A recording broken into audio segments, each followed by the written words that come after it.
Beleza? Agora gravando, vamos compartilhar a tela.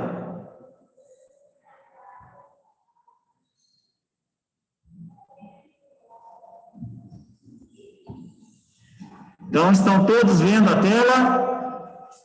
Sim, professor. Sim, professor. Beleza. Vamos então fazer agora a nossa devolutiva da segunda verificação de aprendizagem na disciplina de Periodontia 2, comigo, com a professora Moema e o professor Rafael, ok? Então, vamos lá. Moema, já começa com você, né? Essa questão é minha. Tira a lateral aqui, Henrique, por favor. Essa aqui? Ah, não. Saiu, é no meu aqui. Foi. Então, vamos lá, pessoal. Então, a primeira questão acerca da nova classificação, né? Conteúdo, então, que a gente viu da Pério 1. Super tranquila essa questão. Então, dentre as modificações inseridas na nova classificação, houve a inserção do item saúde periodontal.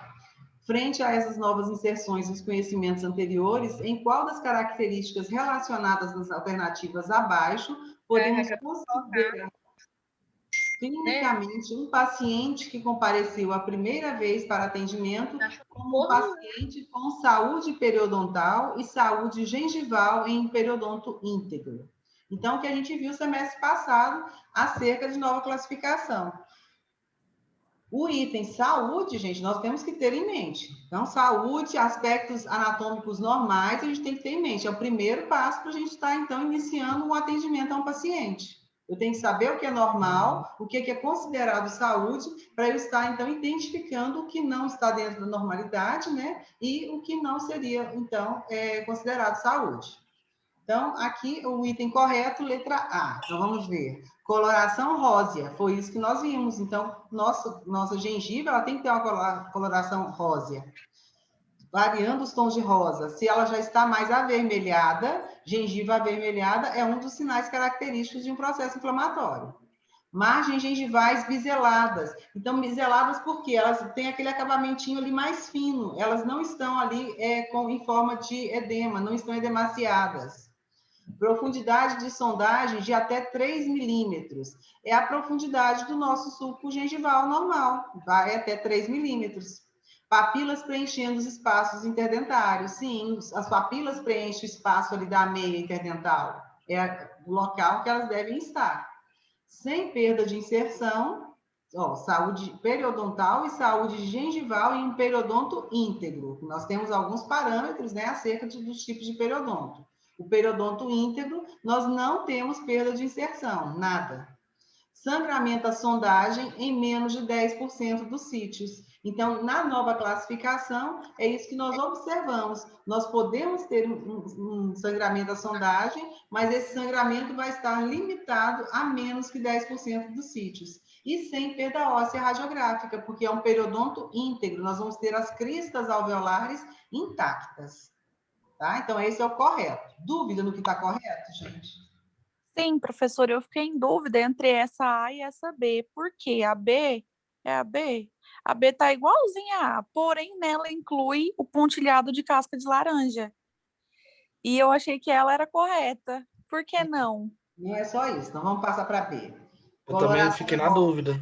Coloração rósea. Superfície lisa e brilhante. Quando eu tenho uma superfície lisa e brilhante, gente, normalmente eu tenho a presença de edema. Por isso que essa superfície fica lisa e brilhante. A minha gengiva, ela não é lisa e brilhante. Ela pode até ser lisa, mas quando ela está lisa e brilhante, é um dos sinais que a gente vê, né, de uma paciente que está tendo uma região já com edema. Então, isso aqui está incorreto.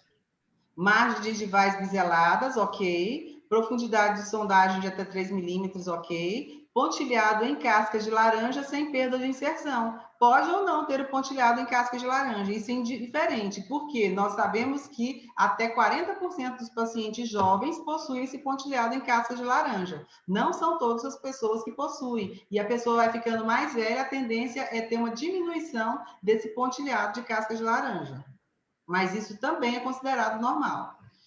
Sangramento à sondagem em menos de 10% dos sítios e sem perda óssea radiográfica. Então, o que está incorreto, superfície lisa e brilhante. Ok? Ok. Ok, professora. Letra C, coloração rosa pálido, ok. Superfície lisa e brilhante, de novo, então incorreto. Margens gengivais arredondadas, pode estar arredondada. Aqui não me falou que estariam edemaciadas, né? Não tem nada falando aqui, então, ok. Pigmentação melânica também está correto. Profundidade de sondagem de até 4 milímetros. No periodonto íntegro, nós não temos profundidade de sondagem de até 4 milímetros e nem a superfície lisa e brilhante. Letra D, coloração rósea, superfície lisa e brilhante, de novo, incorreta. Margens gengivais biseladas, profundidade de sondagem de até 0,5 milímetros, ok, né? Varia de 0,5 a 3. Pontilhado em casca de laranja e sangramento à sondagem em menos de 15% dos sítios. Também menos de 15% dos sítios de sangramento à sondagem. A gente sabe que quando está acima de 10% já caracteriza uma gengivite.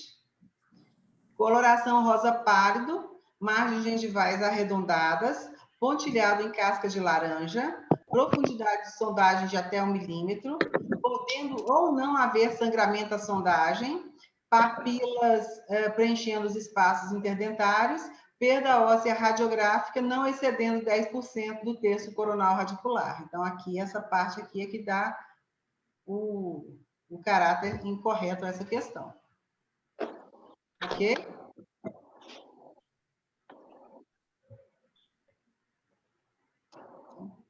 A próxima. No diagnóstico diferencial entre gengivite necrosante e gengiva estomatite herpética primária, julgue as afirmativas abaixo em V para verdadeiro e F para falso. As duas são condições agudas que comprometem a gengiva marginal livre e têm um curso clínico de 7 a 10 dias. Então, está falando em algo que seria inerente, né, igual para as duas. São condições agudas? Sim. As duas comprometem a gengiva marginal livre, a gengiva marginal livre e outras partes também, né? Tem um curso clínico de 7 a 10 dias? Não. A gengivite necrosante não tem um curso clínico de 7 a 10 dias. A gengiva estomatite herpética primária, por ter um caráter viral, ela tem um curso clínico de 7 a 10 dias, mesmo sem tratamento. Então, está incorreto. A gengiva estomatite herpética apresenta-se com característica contagiosa? Sim, ela é viral. Enquanto a gengivite necrosante, este aspecto não pode ser demonstrado. Ok, certo. Gengiva estomatite herpética apresenta como característica lesão vesicular que se rompe formando úlceras, enquanto que uma das características da gengivite necrosante é a necrose da ponta da papila e depois as margens gengivais. Correta.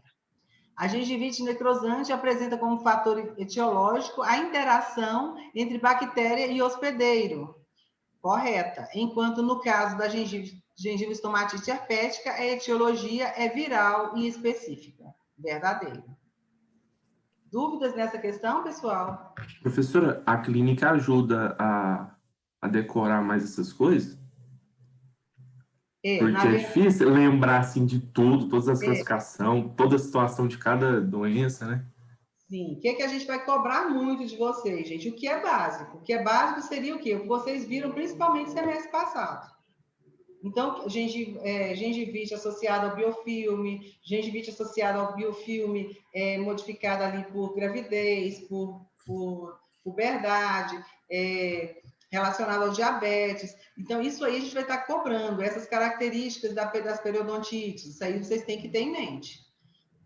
Quando a gente passa por algumas condições que são mais difíceis da gente estar encontrando em clínica, aí sim, gente, vocês podem ter várias dúvidas, vocês podem ter dúvidas em tudo, mas acaba que a gente não usa tanto, e aí algumas coisas acabam ficando um pouquinho mais esquecimento e a gente tem que reativar junto com vocês isso aí. Mas o que é comum, o que é dia a dia, isso aí a gente tem que ter em mente, não tem jeito. Sim, o do dia a dia é tranquilo. Agora, esses, assim, que a gente pega mais agora, né? Que aqui vocês vão ver muito pouco, né? Então, a cheio de gente detalhe. está sabendo, mas com o tempo isso aí vai ficando também, que a gente vai sempre passando isso com vocês. Ok, professora. Endopério mesmo, então, nossa. apanhei até para as A questões. endoscopia, gente, aí vocês vão ter um entendimento maior quando vocês estudarem a endo, que vocês começarem a ver essa parte. Aí vocês vão ter um entendimento bem melhor. Ah, sim. Eu imaginei mesmo, porque o trem lá tava feio na prova. Não, aí vai lá. Próximo, professor Henrique. Quanto à periodontite necrosante, analise as afirmativas. É uma infecção caracterizada pela necrose e ulceração dos tecidos gengivais, ligamento periodontal e osso alveolar. Pode também apresentar sequestro ósseo. Então, isso aqui, Norton, é uma característica que vocês têm que saber. Periodontite necrosante e gengivite necrosante, ela tem necrose e ulceração de tecidos gengivais. Uma acomete tecidos de proteção, a outra invade ali os tecidos de sustentação. Então, isso você tem que ter em mente. Outros itens, aí sim, que aí às vezes acaba que vocês se perdem um pouquinho. Mas o básico ali daquela lesão, vocês têm que saber. Certo, professor. Ó, as bolsas periodontais são profundas e sangram a sondagem ou espontaneamente devido à necrose e ulceração tecidual. Quando eu tenho um quadro de periodontite necrosante, eu tenho uma perda óssea muito rápida, eu tenho uma perda rápida tecidual, porque a doença é muito agressiva. E aí, gente, não dá tempo de formar bolsa periodontal. Então, não existe presença de bolsa periodontal profunda, exceto quando o paciente já tinha uma bolsa periodontal pré-existente. Nós não estamos considerando essa situação. Nós estamos pensando em bolsa periodontal causada pela doença, periodontite necrosante. Então, está incorreto. Oi, Brenda.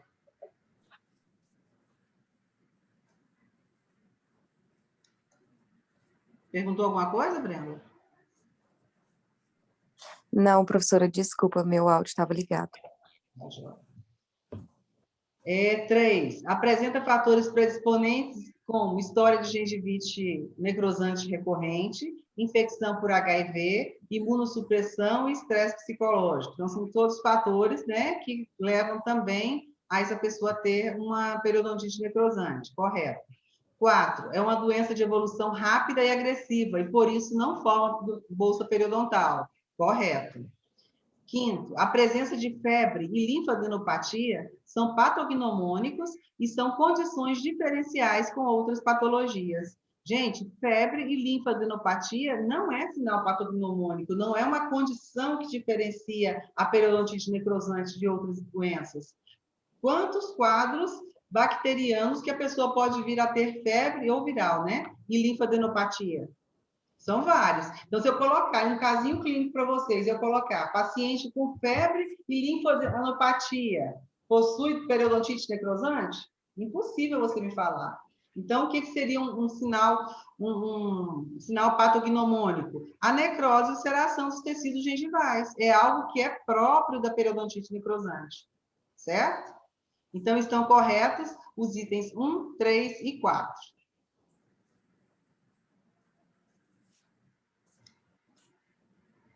Questão 4. Professora, agora eu quero falar da questão anterior.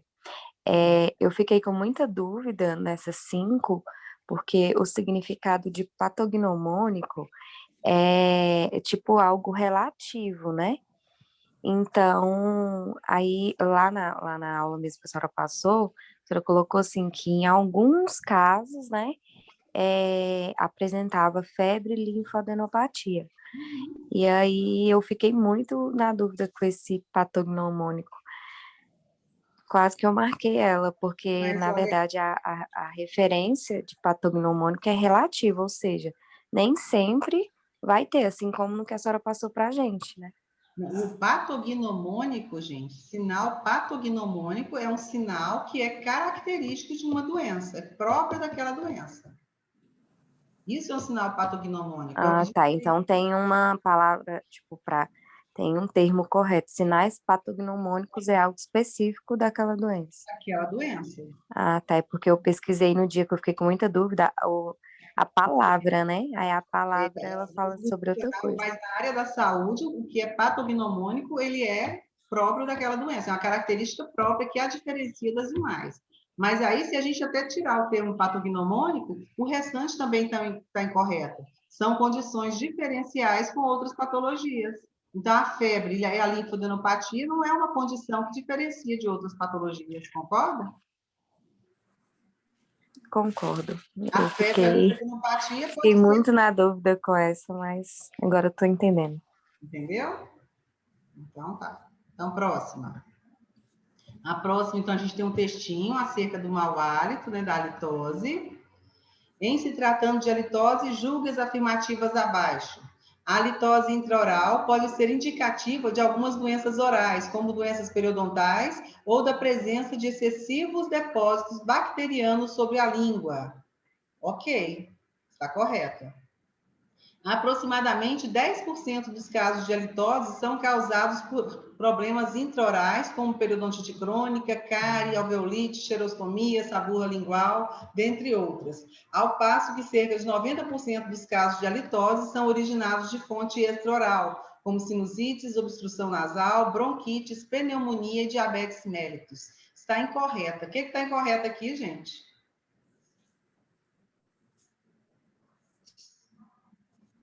É o contrário, né, professora?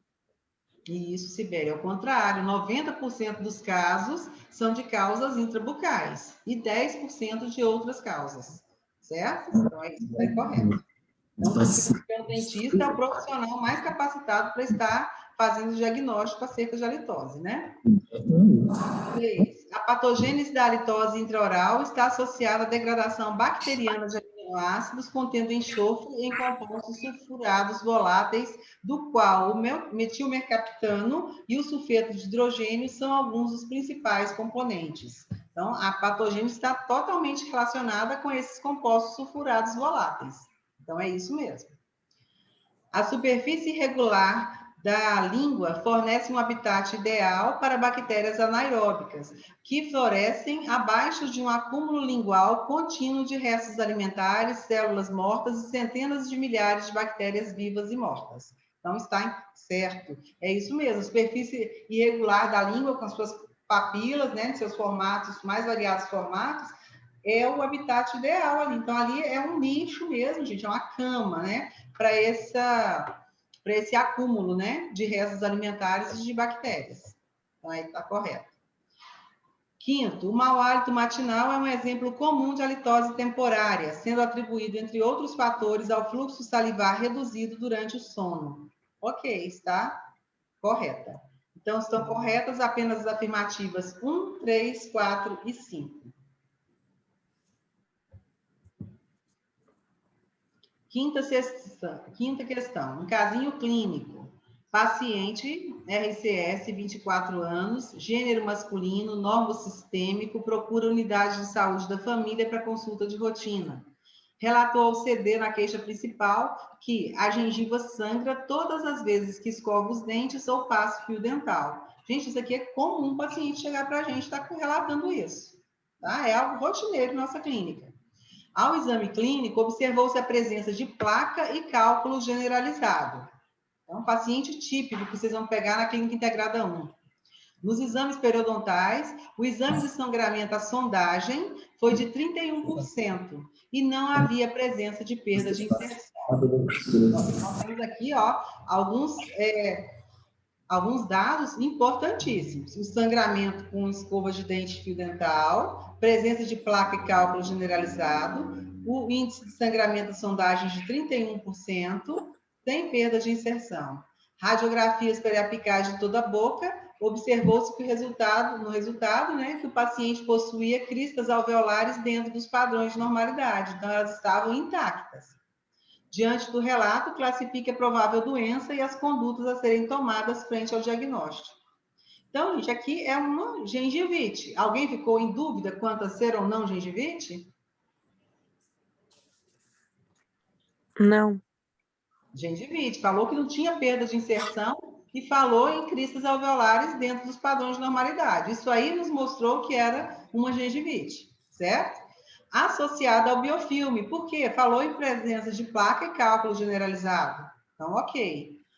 Em periodonto íntegro. Por que em periodonto íntegro? Falou que não tinha perda de inserção e falou de cristas alveolares dentro dos padrões de normalidade. Então, não tinha nenhuma perda anterior, né? Então, periodonto íntegro. Generalizada, porque eu tenho um índice de sangramento à sondagem de 31%. Esse aqui seria nosso diagnóstico. O apocalipse. E qual seria a conduta, então, frente a esse paciente? O que nós vamos estar fazendo com esse paciente, gente? Instrução de higiene oral, profilaxia e raspagem supragengival. É a nossa terapia periodontal básica. Então, isso aqui, gente, é o mais simples que vocês vão estar se deparando com o paciente. É o paciente típico de vocês na clínica integrada 1. Tá? Então, gengivite, todos os parâmetros de gengivite, saúde gengival, vocês têm que estar com isso afiadinho para o semestre que vem. Isso aí é o que vocês vão estar vendo rotineiramente. Aí, isso aí vocês vão conseguir, então, ter um entendimento melhor, vão chegar, então, um pouquinho mais na frente, já com isso aí bem internalizado. Ok, pessoal? Quanto a esse? Ok, professora. Ok, professor. Tá. Questão 6. Outra questão de halitose. Em relação à halitose, considere as afirmações a seguir. Gente, estou pulando o textinho, mas vocês sempre têm o hábito de ler esse texto. Muitas vezes a resposta para o que a gente está falando aqui está no texto. Então, observem muito isso, viu? Item 1. O mau hálito corresponde ao odor desagradável, expelido através da boca ou das fossas nasais, devido à presença de moléculas de mau odor, oriundas destes locais ou atingindo-os a partir dos pulmões. Então, está correta. Item 2. A halitose matinal provavelmente ocorre também em função da quase total cessação do fluxo salivar durante o sono e do acúmulo e putrefação de células epiteliais descamadas, alimento e saliva. Então, é isso mesmo. Fica ali no resto da noite, né, sobre a língua, sobre as vezes regiões interproximais, e vai tendo essa descamação. E isso aqui, junto com essa cessação, essa baixa do fluxo salivar, nós vamos tendo, então, essa halitose matinal, que é totalmente reversível assim que você escova os dentes ou começa a se alimentar. Tá certo. Depois da presença da saburra lingual, outras grandes causas de halitose se devem à destruição de tecidos, como no caso de doença periodontal ou cárie dental. Ok, está correta, né? Item 4, o sulfidreto e outros compostos sulfúricos voláteis são os principais responsáveis pelo hálito forte e desagradável. Isso mesmo. Então, nós sabemos que nós temos vários outros compostos, né, que podem estar associados. Então, todas as afirmativas estão corretas. 1, 2, 3 e 4. Dúvidas, pessoal? Não, professora. Então, tá. Professor Henrique, próxima. Agora é com o professor Rafael. Rafael. O Rafael vai assumir a cadeira aqui agora.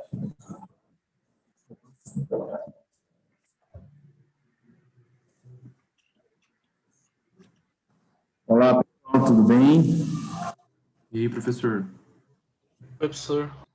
E aí, como é que foram as provas? Tranquilo? As questões aí de pério, é o momento aí para a gente resolver, né? A professora Moana explicou muito bem. E essa parte, pessoal, como a Moana falou, o Henrique falou também, é igual uma construção. A gente precisa dessa base, né? Aquela pério 1 ali é importantíssima, vocês vão ver para o resto da vida, o que vocês estão aprendendo agora também, né? Então, na verdade, é colocar um tijolinho em cima do outro, né? Se não tiver essa base, você não consegue fazer essa próxima etapa, né?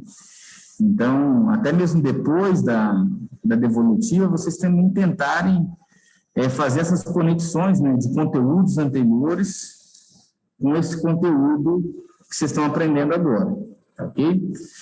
7ª questão. Dentro das modificações inseridas na nova classificação de doença periodontal e periimplantares,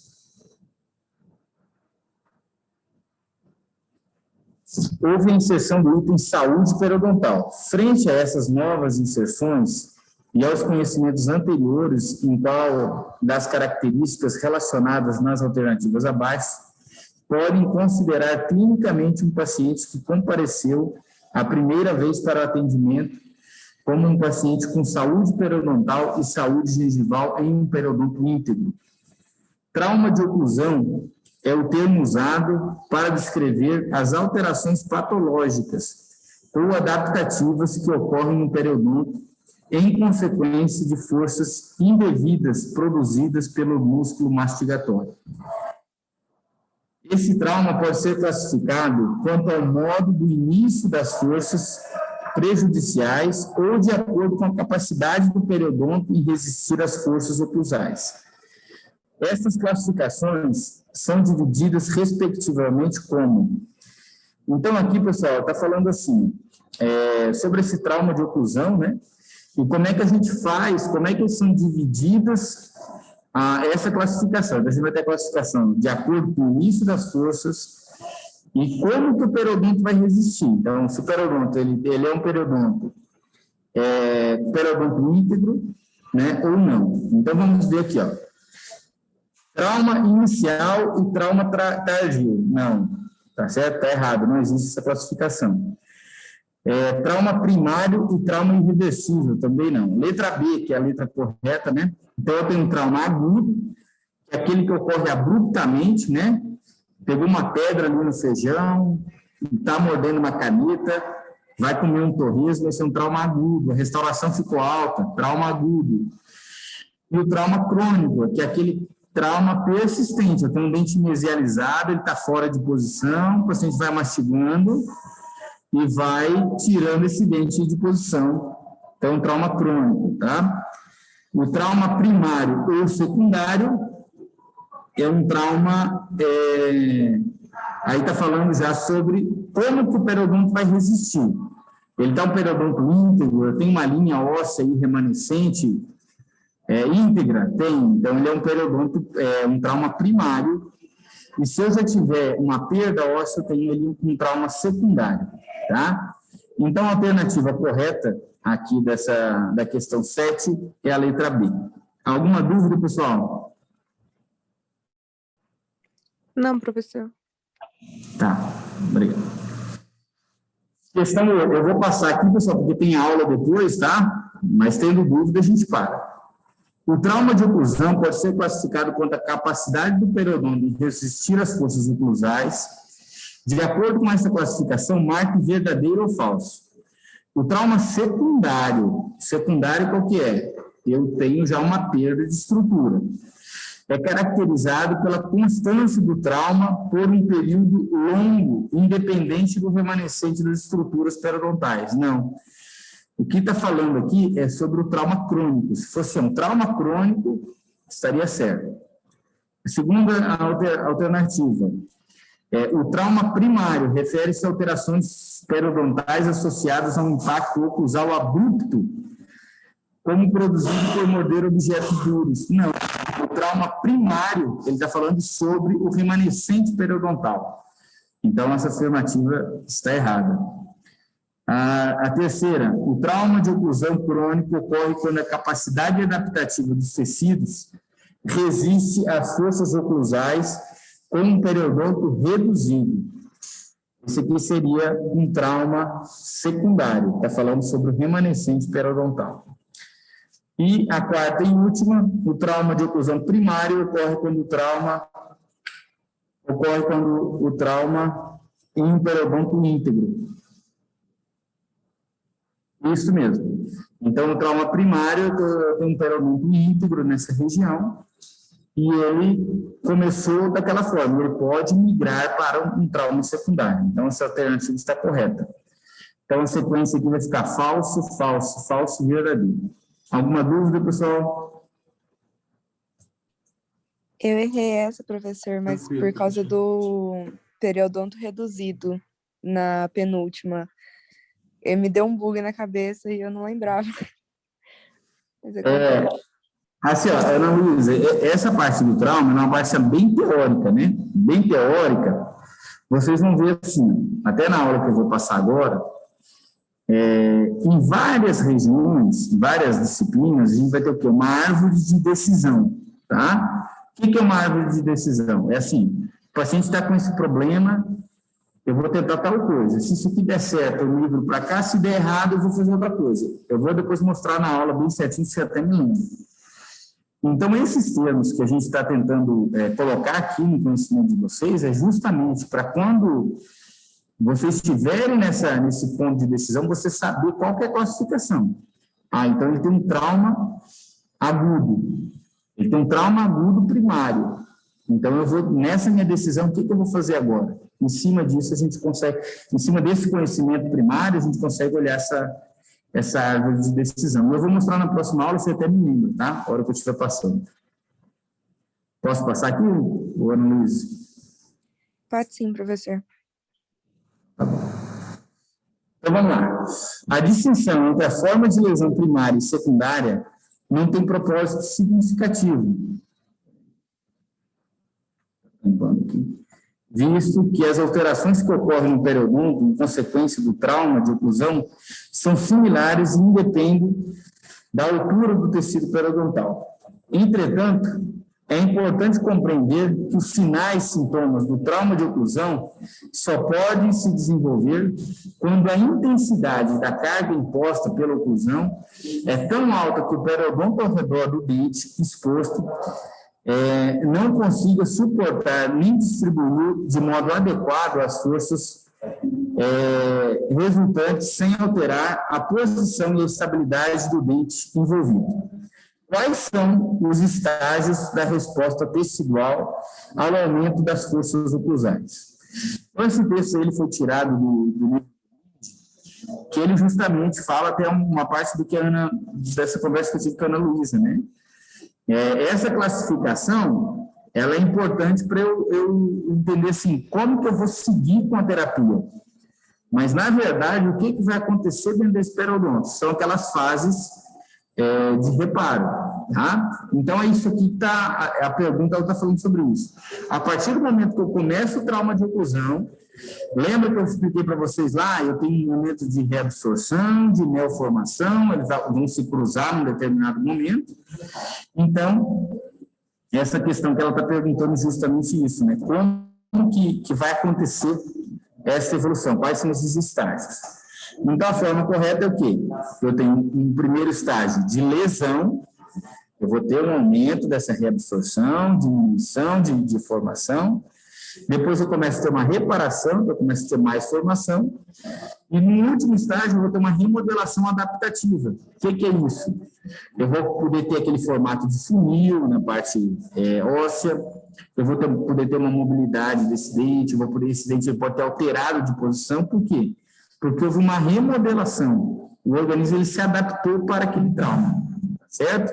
Então, a sequência correta aqui é a letra A, lesão, reparação e modelação adaptativa. E remodelação adaptativa. Alguma dúvida, pessoal? Tranquilo, professor. Então, tá bom. 10ª questão. O trauma de oclusão não consegue induzir destruição do tecido periodontal. Todavia, o trauma de oclusão realmente resulta em reabsorção do osso alveolar, levando ao aumento da mobilidade dentária, que pode ser de caráter transitório ou permanente. A remodelação adaptativa do periodonto é um esforço do organismo para criar uma relação estrutural, em que as forças não sejam mais prejudiciais para os tecidos. Isto resulta em...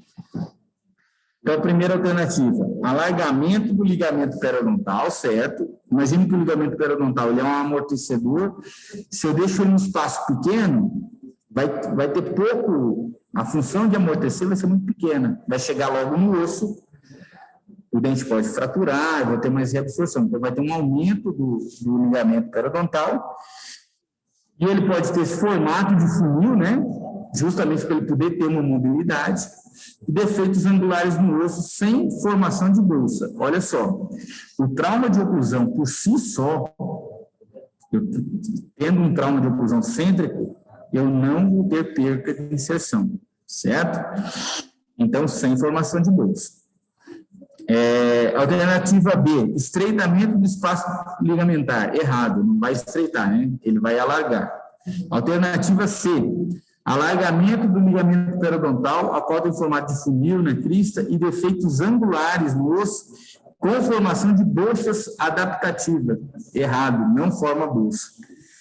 Alternativa D, alargamento do ligamento, correto. a qual tem formato de funil na crista, defeito ósseo horizontal, ó, sem formação de bolsa. Como é que eu vou ter um defeito ósseo horizontal? Horizontal eu perco nesse sentido. Vai ter uma perca vertical, justamente para que o dente possa fazer esse movimento. Alargamento do ligamento periodontal, letra I, a qual tem formato de funil na crista e defeitos horizontais no osso. Mesma coisa, né? Com formação de bolsas adaptativas, não tem formação de bolsa. Então, a alternativa correta da questão 10 é a letra A. Alguma dúvida, pessoal? Tranquilo, professor. Vou passando aqui, tá? Para a gente ganhar tempo também para a aula. Um dos estágios da resposta tecidual é a reparação. Então, lembra lá que eu falei lá, lesão, né, reparação e remodelação. Então, a gente está falando sobre a reparação. Esse estágio se caracteriza por remoção dos tecidos danificados e formação de novas células e fibras do tecido conjuntivo, além de uma nova formação óssea e de cimento, na tentativa de restaurar o periodonto lesionado. Correto. Ele vai tentar, dentro do possível, dentro daquela mobilidade que está tendo, do trauma que está tendo, ele vai tentar reparar. Então, vai ter a chegada de neutrófilos, vai remover aquelas células que já necrosaram, vai ter um estímulo para aumentar esse espaço do ligamento. Então, essa fase de reparação, às vezes nós vamos ter um dente, a gente conversou bastante na aula de trauma de oclusão, né? Eu acho que até a Cibele que perguntou, né? Professor, mas esse dente está mole, ele fica na boca ainda? Ele fica justamente por essa condição de remodelação. Às vezes está numa condição de saúde ali e a mobilidade é justamente para o organismo se adaptou para o trauma de oclusão. Aí a gente tem que fazer a terapia para remover o trauma. Letra B, manutenção dos tecidos danificados, errado, né? Vai remover tecido danificado. Letra C, o ligamento é alargado às custas do osso, o que resulta em defeitos ósseos angulares sem bolsa periodontal, perdendo a inserção momentaneamente. Errado, né? Vai ter essa alteração do espaço ligamentar, no entanto, essa inserção ela permanece. Tá? Esse estágio de reparo é caracterizado pelo aumento da reabsorção óssea e pela pequena atividade de formação óssea. Errado, vai ter bastante formação óssea nessa fase. Letra E, alargamento do ligamento periodontal, a qual tem formato de funil na crista e defeitos angulares no osso, com formação de bolsas adaptativas. Errado, não tem formação de bolsa. Então, a questão 11, a letra correta é a letra A. Ok, pessoal? Posso passar? Sim, professor. 12ª, trauma de oclusão pode levar a uma série de alterações clínicas e algumas delas podem ser confirmadas através do exame radiográfico, exceto... Então, olha só, tem um trauma de oclusão, eu começo a ter aquelas alterações que a gente está estudando na lesão, reparo, adaptação. Olhando radiograficamente, o que eu posso verificar como um sinal radiográfico, certo? Destruição do septo interdental vertical, que está na letra B. Dá para ver isso aqui? Dá. Tá? Radiolucência e condensação do osso alveolar, sim. Eu tenho mais impacto ali naquela região, então eu vou ver essa lâmina dura ali em volta do dente mais espessa. Condensação do osso esponjoso, reabsorção radicular. Tudo isso eu posso encontrar, tá? E a letra A, diminuição do espaço do ligamento periodontal. Errado, né? É o contrário. A gente vai ter um alargamento dessa região. Isso aqui é bem fácil, né? Posso passar, pessoal?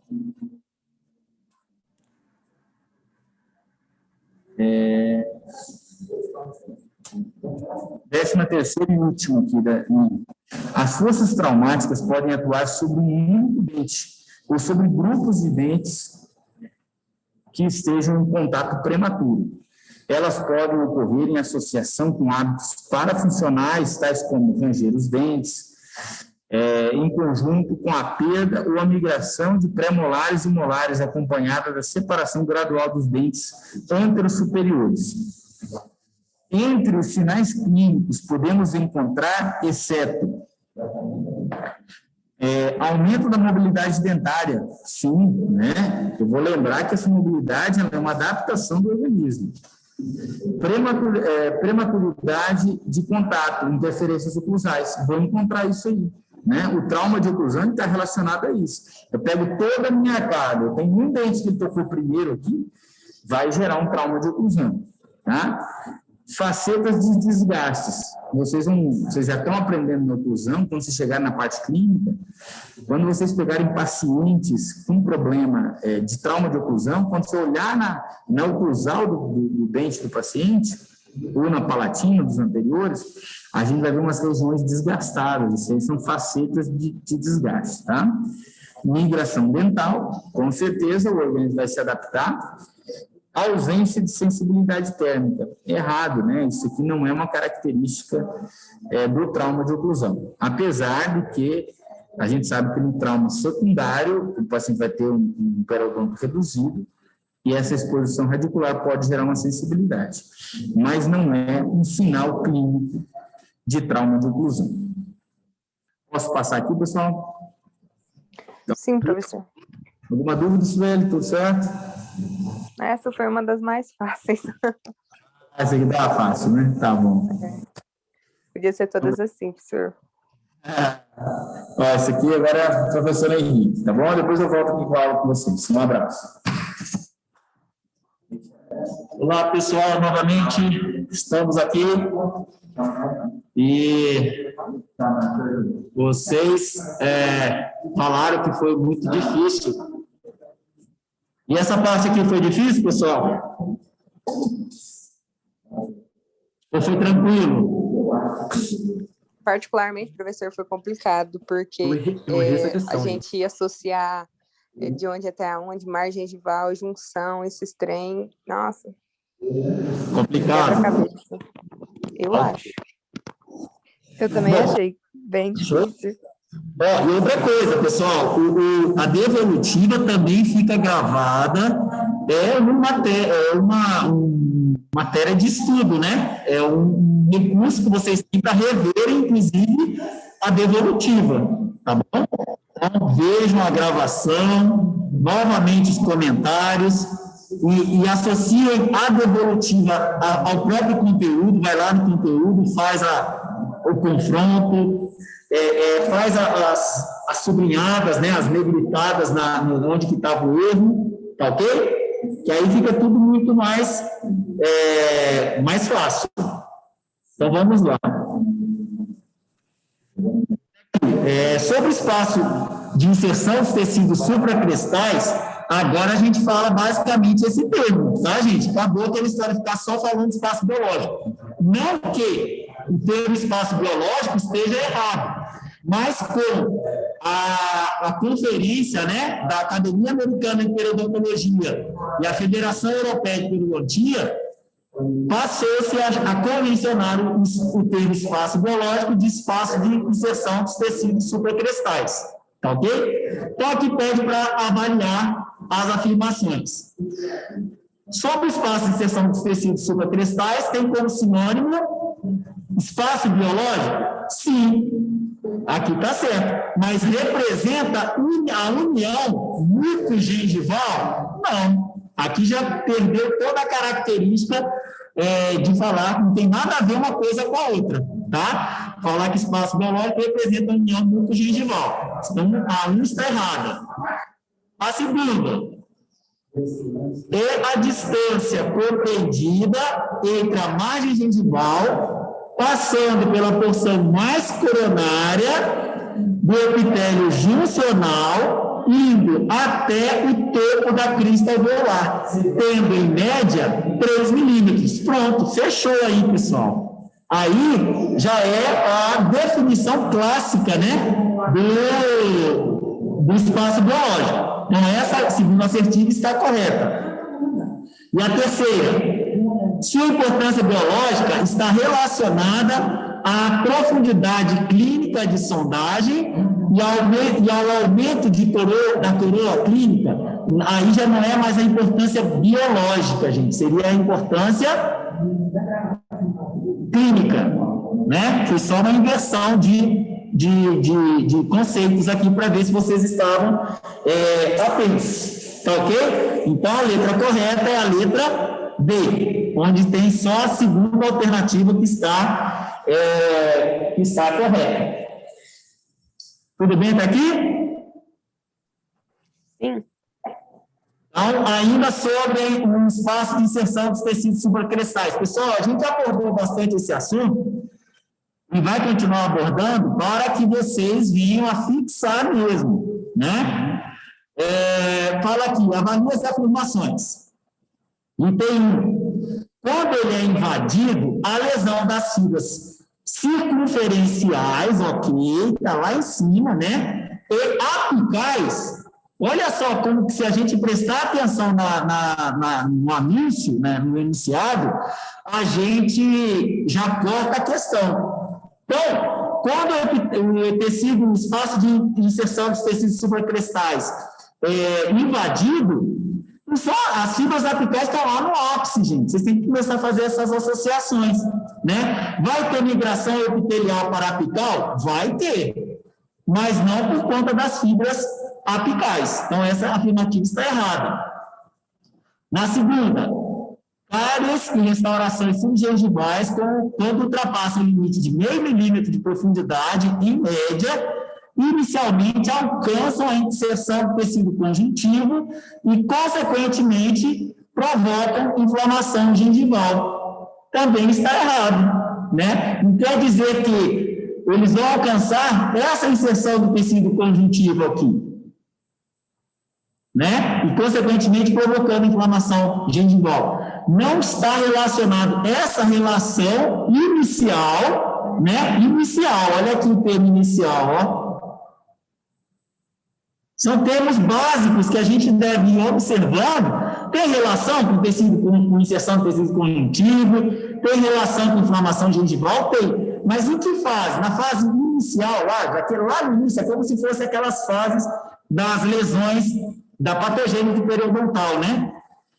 Tem a fase 1, fase 2, fase 3. Aqui ele está falando que é a fase inicial dessas cáries e restaurações subgengivais, quando ultrapassa o limite dele. Inicialmente, ainda não ocorre toda essa revolução no periodonto. Então, também está errada. E na terceira afirmativa, diz que a integridade do epitélio sulcular, epitélio juncional e inserção conjuntiva representa uma barreira de defesa entre a atividade da placa bacteriana e a crista óssea subjacente. Tudo a ver com o espaço biológico ou o espaço de inserção dos tecidos supracrestais.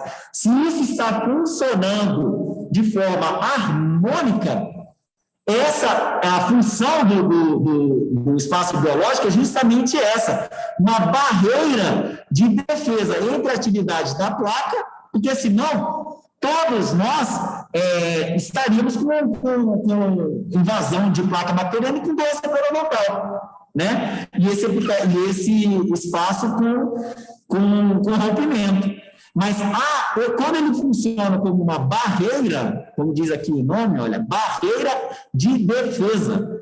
A atividade da placa bacteriana aqui, enquanto eu estou falando com vocês estão aí me ouvindo, ela está agindo, está acontecendo, né? Só que esse epitélio, esse espaço íntegro, né, com tudo funcionando corretamente, ele não vai permitir que ocorra nenhum problema. Então, está correta essa afirmativa, letra E. A afirmativa 3 é a única correta. Ok, pessoal? Eu acho que essa afirmativa 1 aí fez muita gente errar. A 1, né? E você vê esse detalhezinho aqui, ó, Sibeli. Só porque a afirmativa toda, se você fazer uma leitura assim, muito rápida, você cai nela mesmo. Fala, não, beleza. Mas só que, se a gente analisar anatomicamente, inclusive, né, de uma raiz, de um dente, poxa, peraí, o espaço biológico é lá em cima, lá na próxima junção semismótica, a nossa principal referência, né? A relação com a crista óssea, com a parte coronária do tecido conjuntivo. Peraí, fibra apical é lá embaixo. Entendeu? É questão de atenção, né? Mas vocês vão estar ouvindo isso aqui novamente, fixando. Eu tenho certeza que vocês não vão errar mais, quem errou. Professora, e tipo assim, a 3 a gente sabia que estava certa, né? Aí a 1, se a gente considerasse também, não tinha 1 e 3. Aí na 1, 2 e 3.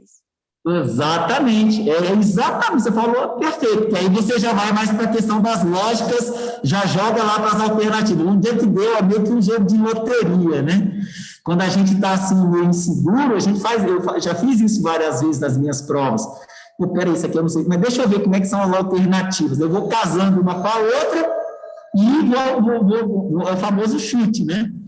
Mas, não é? O importante... Eu errei por causa da 2, porque eu não fiz essa relação entre a fase inicial. Exatamente. Então, o importante, vocês vão perceber, gente, uma dica, que prova, a avaliação, o nome já diz, é uma avaliação. Não é só para saber, primeiro, lógico, vocês têm que estar sabendo do conteúdo, mas é para saber também se vocês estão bem concentrados, se vocês não estão com pressa de fazer para responder para acabar logo, se vocês já não escolheram o final lá do período proposto, né, do tempo, para fazer todo, vocês vão estar pressionados pelo tempo, né, o momento, então tudo soma na hora. Às vezes vai ter muito de você falando, nossa, agora que eu vi isso, era isso mesmo, por que eu não prestei atenção, fiz uma leitura muito rápida e passou batido. É isso que acontece, é muito comum, mas é para isso que a gente que serve a avaliação, para a gente, na próxima, né, ainda sair melhor. Olha aqui uma outra, agora também, que é um pé no calcanhar de vocês, que é a questão das lesões endotélio, né? Olha, vias de comunicação endotélio, gente. Quais seriam? Vias de comunicação endotélio. Forame apical, canais laterais ou acessórios, tubos dentinários, lesões de cáries subgengivais, perfurações endodônticas são consideradas vias anatômicas? Perfuração endodôntica. Lembra do que a gente falou lá na sala de aula?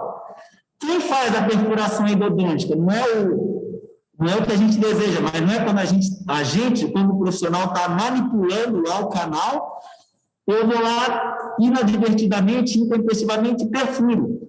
Já não seria mais via anatômica, né? Seria iatrogênica, né? Seria, entre aspas, um acidente, mas não seria via anatômica. Anatômica é o quê? Que é natural do próprio dente. Tem um outro detalhe em relação às questões da endopério.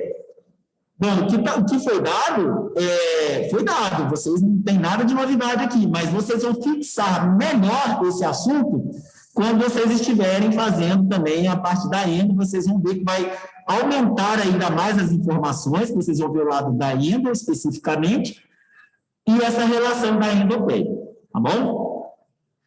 Letra B. Forame apical é uma via de comunicação que está localizada. Gente, olha só a relação, essa aqui ninguém errou não, ninguém marcou essa. Forame apical está localizado lateral na superfície radicular? Não pode, né, gente? Apical é apical. Então, não tem como essa, tá bom? Ninguém marcou essa, não. Não precisa falar, não, gente. Letra C. Fraturas radiculares verticais e perfurações dentárias. Olha só, gente. Essas aqui, não é o que está pedindo, mas essas duas aqui, ó, fraturas radiculares verticais, perfurações dentárias, seriam aquelas acidentais, aquelas iatrogênicas. E quando é um acidente, ou quando é uma iatrogenia, professor, eu não entendi ainda o que é uma iatrogenia. Iatrogenia é aquilo que você, fazendo corretamente, não vai cometer. Eu fiz o meu plano de tratamento, o meu planejamento, usei a broca correta, usei a cureta correta, a anestesia, pode ter certeza que a tendência é de dar certo.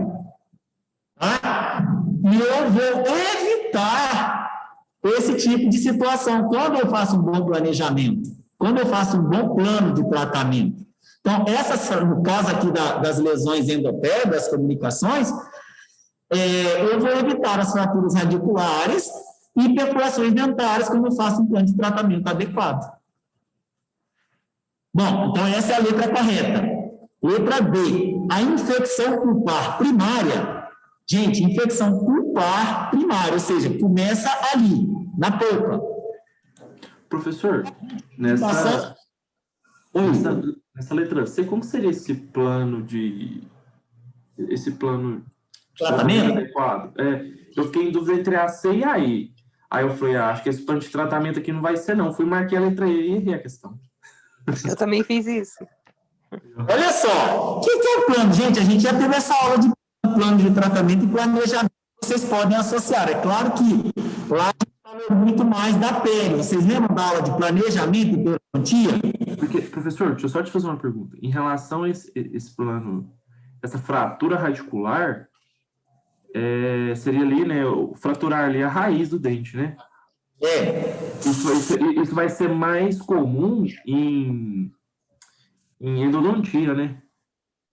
Em endodontia, não, mas você, por exemplo, nossa, quando você for fazer um preparo cavitário, você tem um dente que, digamos, seja tratado já endodonticamente.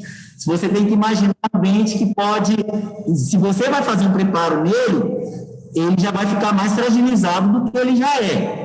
Concordam? Sim. Se esse dente é tratado endodonticamente, se ele tem algum envolvimento endodôntico, ele também é fragilizado. Se ele tem envolvimento periodontal, ele também é fragilizado, concorda? Então, qual a relação que isso tem com o plano de tratamento adequado? Ao que eu vou fazer, eu já vou falar, opa, esse dente aqui, ele está com uma série de características, podem ser todas essas que eu falei, ou separadas, uma delas só. Ou seja, lá atrás, lembra aí, vocês têm que lembrar daquela aula de planejamento. Eu vou começar a pensar, opa, esse dente vai estar mais fragilizado, pode ocorrer uma fratura radicular vertical, vale a pena ou não vale a pena tratar esse dente? Entendeu? Isso falando em relação às fraturas verticais só, eu também falava das perfurações. Né? Mas pode fazer uma restauração, assim, vamos supor, eu faço uma restauração grande ali na coroa do dente, que já foi tratado endodonticamente, pode haver a fratura dessa fratura radicular? Sim. E você colocou o termo corretíssimo. Pode, possibilidade, a gente não vai generalizar. Sempre vai ocorrer a fratura. Por isso, a questão da ênfase no plano de tratamento adequado. Eu tenho que me planejar e eu tenho que ter 2 ou 3, pelo menos, opções de tratamento para aquele determinado dente. É igual eu falei para vocês na aula de planejamento. Gente, eu vou aqui para Goiânia. Eu tenho compromisso lá todo dia, eu tenho que ir a Goiânia.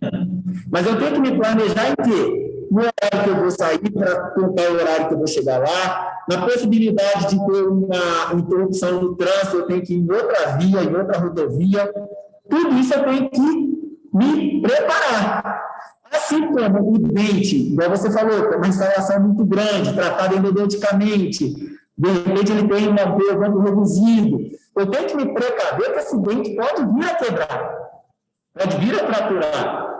Né? Então, tem certas condutas que eu falo, opa, para esse caso especificamente aqui, eu não posso propor, entendeu? Então, se eu não posso propor, eu fiz meu planejamento antes, quer dizer que eu posso evitar. Assim como agora com as perfurações dentárias. Nossa, o dente, o canal disto vestibular do dente 27, lá superou lá atrás. Poxa, eu vou me planejar para fazer o preparo daquele dente, o canal daquele dente que seja, o acesso que for, para eu evitar uma perfuração dentária. Ou seja, essa questão para mim foi um pouco difícil de entender. Eu acho que para a maioria que optou pela a opção aí, é porque a gente só se ateve a vias de comunicação e não ao plano de tratamento, né? É como se estivesse perguntando sobre as vias de comunicação. Foi assim que eu entendi. Então, Regiane, mas olha só, nas vias de comunicação, se você depois você dá uma pesquisada lá na aula e aprofunda também no conteúdo, que fratura radicular e perfuração dentária são vias de comunicação. Quais vias de comunicação que estariam enquadradas aqui, gente? Quais seriam o tipo? Seria uma via de comunicação anatômica ou iatrogênica? Iatrogênica. Iatrogênica. Então, está dentro do assunto. É questão de vocês abrem o leque do raciocínio para não ficar fechado. Ah, mas eu só estudei isso aqui, eu só fiquei nisso aqui. De repente, a resposta está aqui, ó, do seu lado. Você não abriu no horizonte, depois você vai ver que está dentro do conteúdo, está lá no início da aula, né? E aí você vai observar o quê? Você indo lá, você vai, agora eu entendi que fratura radicular, perfuração, eu até mostrei fotos na aula, eu até mostrei uma foto lá, uma fratura, assim, uma trinca, que destruiu o osso todinho em volta, o paciente chegou com uma bolsa periodontal violenta, aparentemente o dente intacto, mais ou menos do jeito que está aqui, e com uma coroa em cima, tratada endodonticamente, com pino, é uma fratura radicular vertical, né? Poderia. Professor, tipo assim, mas se você olhar a pergunta da questão e as outras alternativas, essa fica meio deslocada, no geralzão, assim. Eu também acho. Mas aí, tipo assim, ela não fica tão óbvia, a gente, essa aqui tá a mais estranha, a gente elimina ela, mas... Não, eu não vou tirar a razão dessa questão de você, mas eu vou colocar o quê? Se você está dominando o assunto, você fala, não, aqui já falou tudo que eu precisava imaginar. E outra coisa, gente, vocês estão fazendo a prova, agora não tem mais o papel, mas igual está fazendo aqui, ó, vai mentalmente sublinhando, ó, isso aqui não está encaixando aqui, isso aqui não encaixa nessa afirmação de trás, essa aqui não encaixa nessa, e aí vocês vão eliminando, não tem como. Ela pode... A visão de vocês não está encaixando, no final vocês vão ver que ela tem tudo a ver. Pode falar, não. Por que não podia ser a letra E?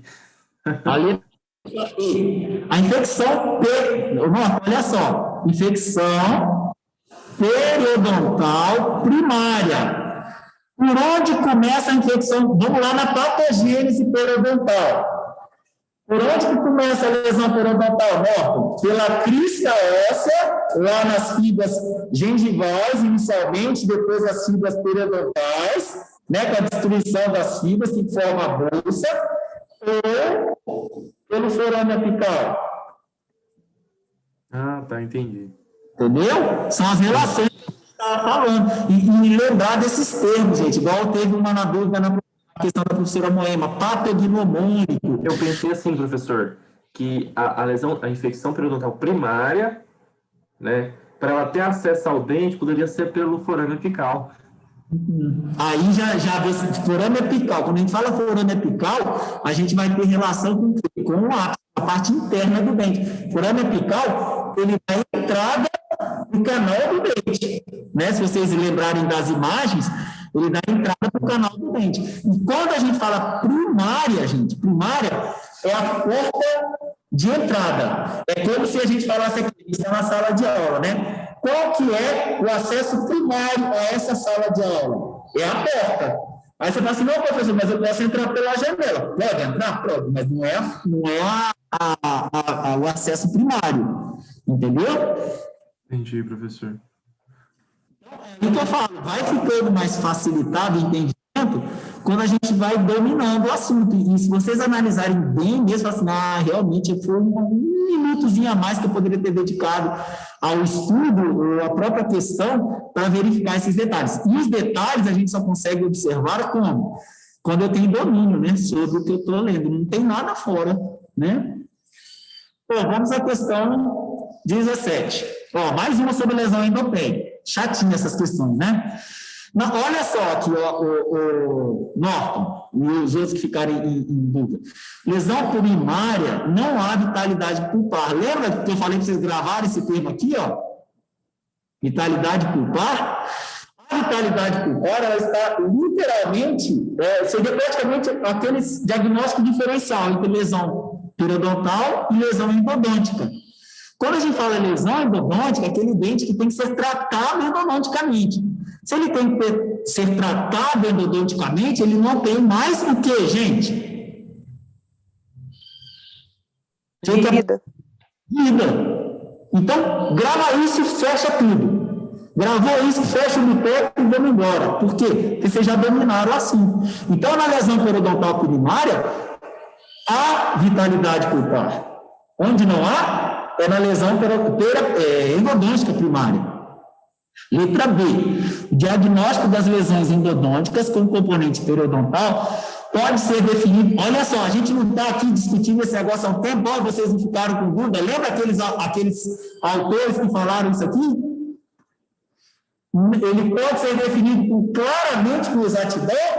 O que eles falaram? Não, é o contrário, não pode.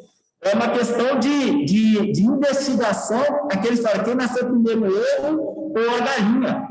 É algo assim, tanto quanto controverso, e houve a discussão toda ficava em cima disso daí. Então, a afirmação da letra B diz que as lesões endodônticas com componente periodontal pode ser definido. Não pode. Ou seja, um pequeno detalhezinho. Quem gravou só a imagem lá do slide, esqueceu que tinha um não antes, caiu nessa aqui. Olha só. Eu fui no livro depois, eu fiz essa questão, e fui ver lá, dar mais uma olhada, fui dar uma olhada no resumo também. Eu não achei, falando sobre essas vias de comunicação, nos capítulos que o senhor postou lá. Eu dei uma lida lá, eu não achei falando sobre essas vias de comunicação. Eu tenho anotado, mas é pela aula dele. Na aula tinha, né? No livro não tem, não? Não, no livro não fala, não. Eu vou te lembrar como é que está no livro. Mas uma coisa eu te garanto. Não vamos fixar só na aula, nos slides. Não vamos fixar só no livro. Nós vamos fazer um casamento. A aula... Certo. Porque o que a gente oferece para vocês, o grosso da matéria, da disciplina, está na literatura básica oferecida. Professor, mas tem uma pincelada ali, ou uma imagem aqui, outra ali, que eu não vi, igualzinho estava no livro.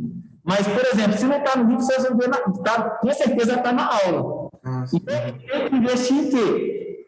O professor falou que tem que assistir a aula, mas tem que investir lá nos livros, na literatura. Sim, mas eu também não posso esquecer da aula, porque a aula, ela foi tirada, às vezes a gente montou um organograma, um esquema lá, de acordo com o que a gente, das nossas leituras para passar para vocês. Sim, né? Claro. E aquela imagem X, Y, Z. Se você observar, você vai achar, e mesmo que não ache da forma que a gente falou na aula, o que você viu na aula não pode ser desprezado, né? Você tem que fazer esse casamento. Eu estou me baseando mais pelas aulas no momento, né? Mas só nessa questão mesmo que eu fui dar uma olhada no livro depois. Em relação aos slides do senhor, todas as aulas eu tiro print, eu tenho todos. Você foi no Carranza mesmo, no Lind? Eu fui no Carranza, no Lind. Não achei muito falando especificamente em algumas coisas. Certo. Não, mas depois eu vou rever a aula lá novamente para tirar essas dúvidas. Ok, eu acho que isso é riquíssimo, gente. Quando há essas dúvidas e fica dúvidas, é sinal de que vocês querem dirimir as dúvidas, é sinal de que querem aprender. Isso é ótimo. Não pensem vocês, eu errei essa, meu mundo acabou, não. Isso é bom porque é através do erro que a gente vai chegar à excelência do conhecimento. Isso é fantástico, tá, gente? Olha, na pulpite, letra C, na pulpite reversível, a vitalidade pulpar, a vitalidade pulpar, mas sem resposta ao estímulo frio?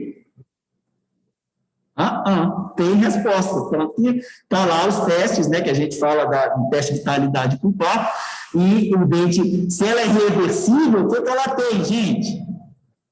Vitalidade. Ok? Na letra D, na lesão endodôntica periodontal, ou seja, periodontal independente, ela começou a se desenvolver. A radiolucência apical separada em lesões na crista óssea, ele falou de lesão periodontal, gente, ele não falou de lesão endodôntica. Então, a lesão endodôntica periodontal independente, a radiolucência como? Separada das lesões na crista óssea. O que é o termo independente? É algo que não depende, que não foi influenciado uma pela outra. Eu tenho uma lesão endodôntica formada lá embaixo, no ápice, e estou tendo uma lesão periodontal ao mesmo tempo, mas uma não quer dizer que foi causada pela outra. Isso é uma lesão independente. É meio complicado? Aparentemente é. Mas se a gente começar a analisar melhor, a gente vai ver que não é esse bicho de 7 cabeças. Uma outra coisa, que eu vou aproveitar uma fala do Norton, na questão também foi da professora Moema. Professor, como é que eu vou isso lá na clínica, né? Eu vou jogar isso para o meu dia a dia. Gente, quando a gente faz aula de questões teóricas, assim, de avaliação, muitas vezes, quando você vai diagnosticar lá, isso aqui é do paciente, né, na clínica, é uma lesão periodontal independente, ele já passou por aquilo ali, e já não é mais aquilo ali, entendeu?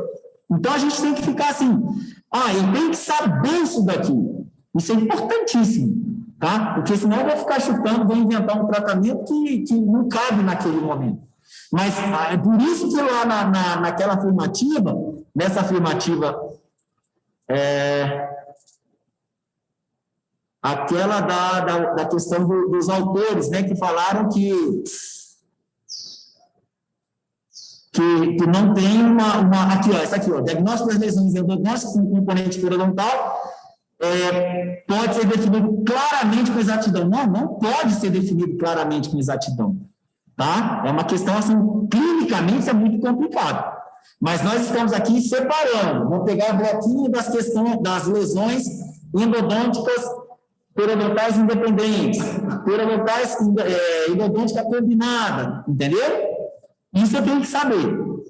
Na letra, ou seja, a letra D é a correta, e na letra D é a lesão periodontal primária. Gente, vamos pensar em ligamento, em crista óssea, pode ser considerada fisiológica, e não há necessidade de ser registrada no periograma. Vocês teriam coragem de fazer um periograma? Periograma é aquele exame que eu vou sondar os dentes, né? O tecido gengival, para ver se tem o quê? Pessoal, quando eu estou sondando um dente, eu estou colocando a sonda no sulco gengival, eu estou esperando verificar o que naquela região. Profundidade. Se tiver uma profundidade alterada, eu tenho uma lesão periodontal, que pode ser uma lesão primária, certo? Até aqui tudo bem? Sim. Eu vou considerar essa lesão periodontal fisiológica? Eu já falei que é uma lesão, não é uma bolsa tratada. Lesão é o quê? É algo que foi agredido. Eu posso considerar isso fisiológico? E pior, eu não vou ver isso com necessidade de ser tratada ou ser registrado no periograma? Não, eu tenho que registrar e ainda depois eu tenho que tratar, né? Então, aqui tem várias afirmativas falsas, várias afirmativas erradas. Que vocês falam, nossa, professor, mas eu não tinha pensado por esse lado. Então, primeira coisa, gente, tudo aqui foi dado. Segundo, eu não prestei atenção. Pronto, você falou a palavra mágica, não prestou atenção. Esqueci de olhar isso, esse detalhe, essa vírgula, essa afirmação depois da vírgula. Eu não percebi que tinha um não antes. Eu achei que estava falando que estava afirmando. Então, esses detalhes, a gente tem que tomar muito cuidado para não cair. Tá bom? Questão 18, pessoal. Até aqui tudo bem? Olha, vamos observar essa gravação depois e fazer o nosso reestudo da devolutiva da prova, tá? Quero ver se eu tirando 10 na próxima. Aqui a gente colocou um caso clínico para vocês fazerem o início de um planejamento. Claro que dentro do nível de aprendizado de vocês, mas já simulando vocês lá na clínica, Então, olha só, chega lá na clínica para vocês, um paciente do sexo feminino, 54 anos, diabética tipo 2, melanoderma fumante, que compareceu com a queixa de sangramento gengival, sempre que escova os dentes, e dor latejante. Lembra que eu falei aquilo, gente? O que é a dor latejante? Qual é a característica desse dente aqui, gente?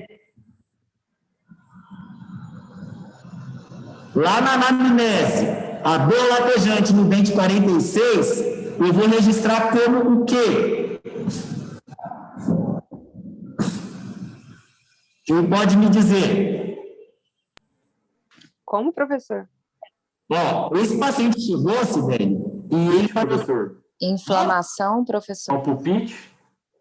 Não, sim, aí mas eu quero falar... Onde vocês vão registrar lá na anamnese essa... Queixa principal? No peleograma, né? Lá, queixa principal. Lá, entendi. Entendeu?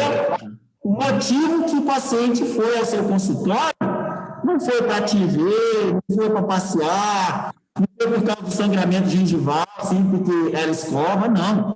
Ela estava com dor latejante no dente 46. Bom, é uma pulpite, é uma infecção periapical, periodontal, bom, a gente não definiu isso ainda. A gente está lá na anamnese. Então, essa resposta aqui, essa afirmativa do paciente, é a minha queixa principal, beleza? Guardem a informação. Aí, o exame clínico revelou gengiva edemaciada, presença de cálculo dental generalizada, e vocês já vão alimentando. Opa, tá, entendi. A ausência de bolsas periodontais acima de 3 milímetros. Opa, bom, se eu não tenho bolsa periodontal acima de 3 milímetros, eu tenho periodontite ou gengivite?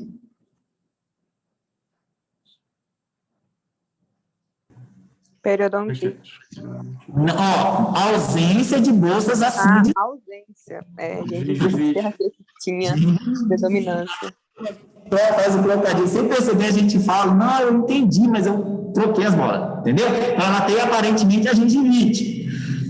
E ela tem, ó, recessão gengival de 3 milímetros, no dente 46, tudo bem? Guarda a informação. Isso aí eu estou simulando vocês fazendo essa resolução em casa, né, no dia da prova. E cárie no dente 36. Foi falado aqui que esse dente 36, além de cárie, ele está com uma dor insuportável. Foi, gente? No dente 46? Ou, perdão, no dente... Sim, porque ele está com uma dor latejante. Não, no dente 36. Cárie no dente 36. Dito isso? Não, sim. A minha já estava falando 46. Não, no 36. Foi dito que ele tem cárie. E cárie no 36. Não é? Sim. Falando 46. Então, a queixa principal dele está aqui. O motivo, eu estou falando isso para a gente fazer o nosso planejamento. O motivo da vinda desse paciente ao meu consultório foi essa dor. Ou seja, ela é a queixa principal. Ou seja, depois de pegar as informações, olha só para a gente ver como é que ficaria o nosso plano de tratamento. Depois, olha, em todas as letras, a gente começou com qual procedimento, gente? Anamnese. Anamnese, ó. E todos os procedimentos depois da anamnese, o que eu fiz? Exame físico. Exame físico. Quando a gente fala exame físico, é o exame físico extraoral e intraoral, ou seja, o exame completo, né? Então, vocês podem ver que na sequência, todos têm anamnese, exame físico, todas as letras. A partir daí, é que a coisa começa a mudar. Eu peguei a informação, essas informações todas aqui eu peguei na anamnese, a informação de como está o dente, por exemplo, com a profundidade de sondagem de 3, a recessão de 3, né? Foi já lá no exame físico, né? Que a gente fez, que eu falei, intra e extraoral. Depois desse exame, eu vou fazer o quê, gente? Eu fiz a anamnese, fiz o exame físico. O que eu teria que fazer para eu aprofundar, por exemplo, acerca desse dente 46 aqui? Radiografia. Eu teria que ver a imagem, né? Eu já vi a imagem clínica, beleza, realmente o cara está com uma dor violenta, que ele já me falou isso lá na anamnese, eu já fiz exame físico, né, intra e extraoral, estou vendo aqui que a coisa está meio feia mesmo, mas eu quero complementar a minha imagem, eu vou ver por dentro do dente, aí eu vou fazer o quê? Radiografia. Gente, e é nessa sequência que vocês estão vendo aqui. Tá? Eu não vou fazer o meu periograma antes de fazer a minha radiografia. Por isso que tem aqui, ó. Aqui eu já descartei. Onde fala mais aqui? Radiografia. A outra sessão, exame físico, radiografia. Olha só como é que a gente vai eliminando. Fiz exame físico, fiz o periograma? Não, fiz exame físico, fiz a radiografia. Até aqui está tudo bem, até aqui está tudo igual. Bom, a primeira, segunda, terceira e quinta está em uma sequência até a radiografia. Beleza. Depois da radiografia, gente, o que eu vou fazer? Eu já vou tratar, eu já vou fazer o tratamento desse dente, entendeu? Não. Não. Ó, como é que eu vou eliminando? Então, eu já eliminei a letra B, porque eu não vou fazer o periograma ali antes da radiografia. Eu já eliminei a letra A e a letra B, porque eu não vou fazer o tratamento antes de fazer a adequação. Beleza, então, fiz a radiografia. O que eu vou fazer depois da radiografia? Eu já vou partir para a adequação desse dente. E se esse dente tiver uma bolsa periodontal muito profunda ou algo que o condene, eu já vou partir para a adequação dele ou eu vou verificar, através de um bom periograma, qual que é a situação periodontal real desse dente. Periograma. Baseado na aula que o senhor disse passada, né? O periograma vem antes de tudo. Professor, mas tipo assim, se a gente for avaliar a questão, ela já fala que não tem bolsa periodontal, e se for olhar de grosso modo assim, talvez descartaria o periograma, né, de pensar, já foi realizado. Sibeli, a gente pode entrar nesse raciocínio seu, logicamente, só que aí quando você está você tem que optar aqui, quando você está em uma avaliação, você vai precisar como se fosse uma investigação policial. Isso aqui é ponderável, que já foi dito lá em cima, que o dente 46, ele apresenta dor latejante e tal, mas eu te proponho, qual que vai ser o plano de tratamento para esse dente? Você já vai partir para ele, fazendo o periograma lá no final? Não, jamais. Na clínica, não faz o periograma antes da radiografia? O periograma, uma ótima pergunta. Eu poderia fazer o periograma antes da radiografia? Totalmente errado não é, mas eu vou ver primeiro a minha imagem, porque muitas vezes, olha só, gente, eu posso ter uma lesão no meio dessas raízes, na qual o periograma pode passar desapercebido. Entendeu? É errado, totalmente não é. Aí ele fez. Professor, eu já sei, os dados me mostraram aí que o dente não tem problema nenhum, eu já vou partir da radiografia para a adequação, essa letra C aqui, ó. Eu já vou partir para a adequação, polimento, profilaxia, técnica de higiene oral. Eu faço tudo isso aqui, gente, antes do periograma? Não. Professor, não. A pergunta que eu fiz foi se na clínica da faculdade essa ordem, a gente faz a radiografia antes do periograma ou o periograma antes da radiografia? Ótimo, Norton, excelente. Aí aquilo que a gente fala da questão do que o que a gente vê no aprendizado, no conteúdo da disciplina, e como anda lá na clínica, o andamento da clínica. Por exemplo, ontem nós tivemos clínica integrada 1. E não estava tendo aporte para todos os alunos lá no CDI. Então, o que a gente fez? A gente estava fazendo a anamnese, o exame físico do paciente e o periograma, porque não estava dando, naquele momento, para aportar todos os pacientes no CDI. Às vezes tem essa questão técnica, né? O aparelho ou no seu consultório mesmo pode acontecer isso, ou estragou o aparelho de raio-x. Eu posso adiantar meu periograma? Posso. Mas se você me perguntar, como foi a questão assim, o que é o mais correto? O que é o modelo? O que é o mundo de Alice, né? É essa sequência aqui, ó, gente. Nesse caso, né, também que a gente está mostrando. Anamnese soberana, exame físico, clínico intraoral, radiografias, periograma, adequação do dente que está com dor. E na segunda sessão, eu fazer o meu polimento, a profilaxia, técnica de general, e aí eu posso fazer o odontograma. Tá? Eu não vou fazer o meu polimento, essa questão do polimento da profilaxia antes do periograma, porque eu vou mascarar um monte de coisa. Entendeu? Parece complexo, mas vocês vão ver que não é. Tudo bem, Sibeli? Sim, professor. Então, vamos lá, gente. Mais uma de planejamento. Gente, olha, planejamento é tudo. Ele serve para otimizar o tratamento periodontal de forma a evitar o quê? Aquilo que a gente já falou, improvisação. Assim, nós podemos fazer o quê? Realizar o maior número de procedimentos em uma única sessão para agilizar a conclusão do tratamento, independente, olha só, gente, das condições clínicas encontradas. Você encontra uma condição lá lascada, tudo difícil para fazer, você deixa a coisa pela metade só para agilizar, só para rodar o atendimento, o fluxo fluir, vamos dizer assim. Não posso. Não posso de forma alguma. Tá? Eu tenho que fazer o meu plano de tratamento, eu não vou ficar pensando em maior número de procedimentos em uma sessão só. Se tiver tudo muito bem planejado, e não prejudicando dentes e a própria situação geral do paciente, tudo bem, mas muito bem planejado. Tá? Mas eu não vou ficar assim, não vou fazer todo o tratamento, eu não vou querer fazer o maior número de procedimentos independente de qualquer coisa, né?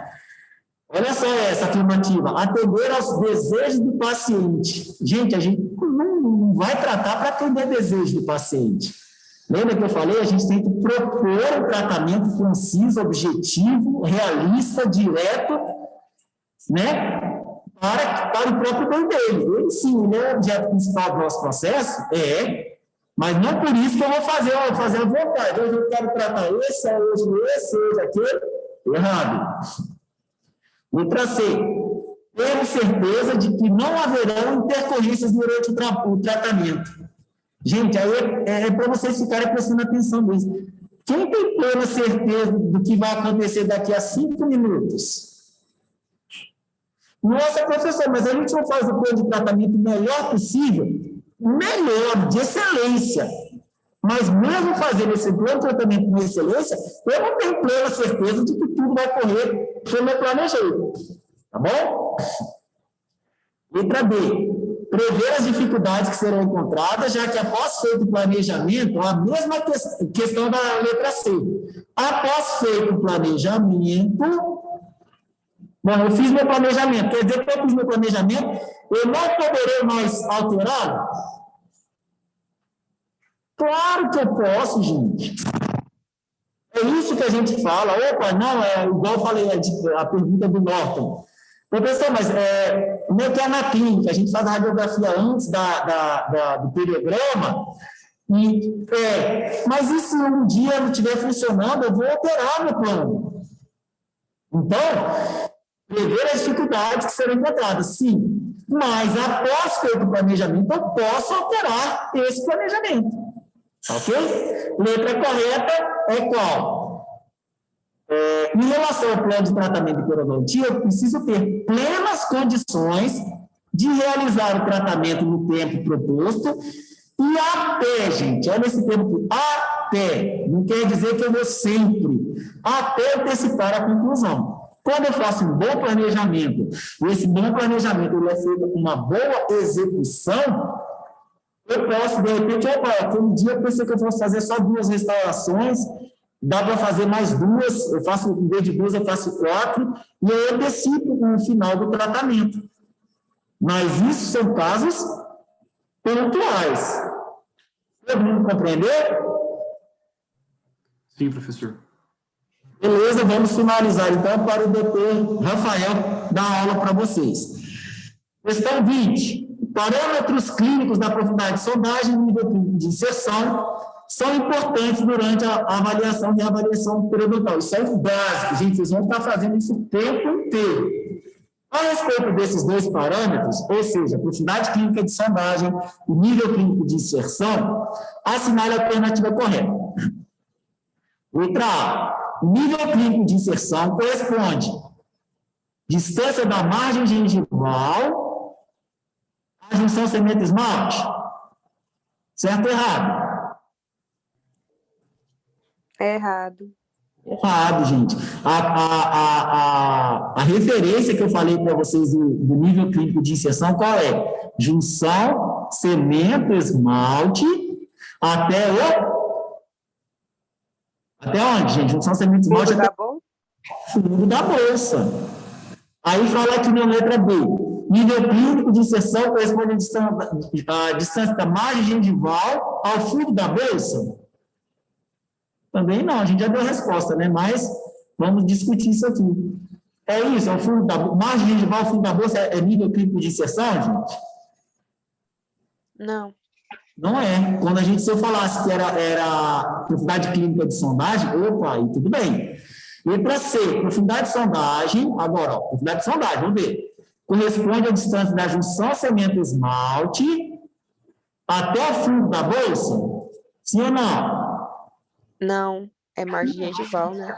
A margem gengival. Uma questão puxou, uma afirmativa puxou a outra, gente.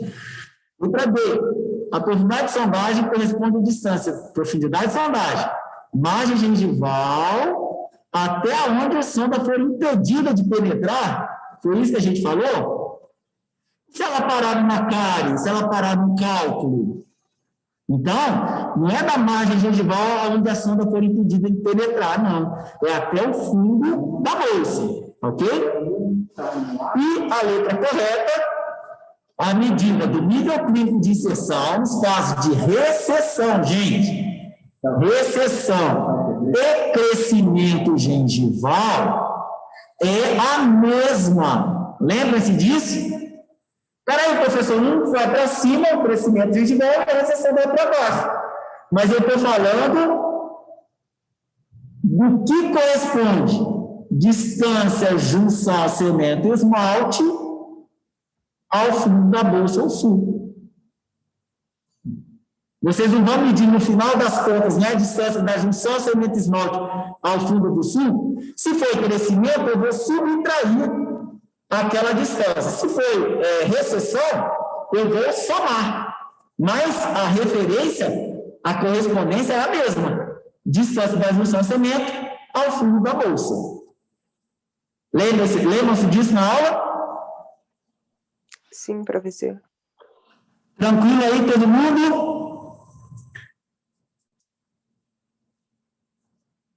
Alguma dúvida? Vocês vão fazer um novo link, Rafael? O novo link já está lá na aula. Gente, então, se não há mais dúvidas, eu desejo que vocês, igual falei, se quiser entrar em contato comigo, professor Rafael, professora Moema, tá? A gente está aqui, manda o WhatsApp, manda mensagem, conversa com o Norton condensa as perguntas, tá? O que é importante é que vocês estudem, tá? Estudem a fundo, tá bom? Nós vamos finalizar aqui, vocês vão entrar agora